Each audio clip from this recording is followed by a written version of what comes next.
Hi friends, అందరికీ హోలీ శుభాకాంక్షలు.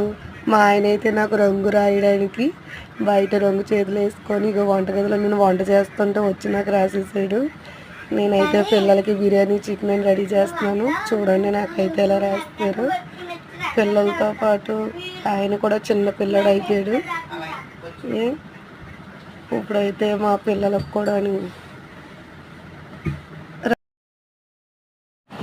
మా చిన్న పాపతో పాటు మా పెద్ద పాపతో పాటు మా ఆయన కూడా చిన్న పిల్లడు అయిపోయాడు. ఎగిరి మరీ రాస్తుంది. దానికి ఎలాగా అందదు కదా పుట్టుది, అందుకని చిన్నది.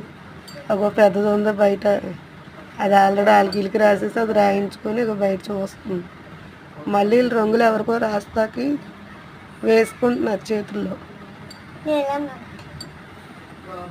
మరి వీడియో తీస్తున్నాడు పాప మా తమ్ముడు. వాడికి రాయాలి కదా, నెక్స్ట్ వాడికే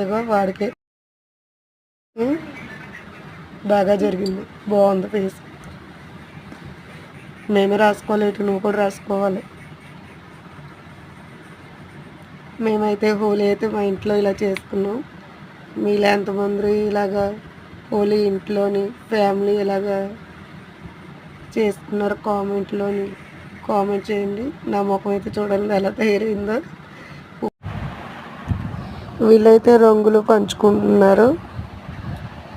నీకు కొంచెం నాకు కొంచెం అనేసి వీళ్ళైతే ఇప్పుడు వాళ్ళు నానమ్మ వాళ్ళ ఇంటికి అయితే వెళ్తున్నారు. వెళ్ళి వాళ్ళకు కూడా రాద్దామని వాళ్ళ తాతయ్యకి అయితే పాపం ఫేస్ మొత్తం రాసేసారు. వాళ్ళైతే ఎదురింకా ఆంటీ గారు అయితే చూస్తున్నారు. ఆవిడ కావాలని మరీ కాకేసి రాయించుకుంటుంది. మా చిన్న పాప అయితే వెళ్ళి రాసేస్తుంది. మళ్ళీ ఆవిడ పిలిపించి రాయించుకుంటుంది. పిల్లలు కదా, అదొక సరదా. ఆమె కూడా చిన్నపిల్ల అయిపోయింది. మా పెద్ద మావయ్య ఆయన ముఖం నిండా కూడా రాసేస్తుంది. చిన్నది వచ్చి వాళ్ళ నానమ్మ వస్తుంది. అదిగో వాళ్ళ నానమ్మ కూడా శుభ్రంగా రాసేసారు. అయితే మీలో ఎంత బాగా సెలబ్రేట్ చేసుకున్నారో కామెంట్ చేయండి. Please subscribe.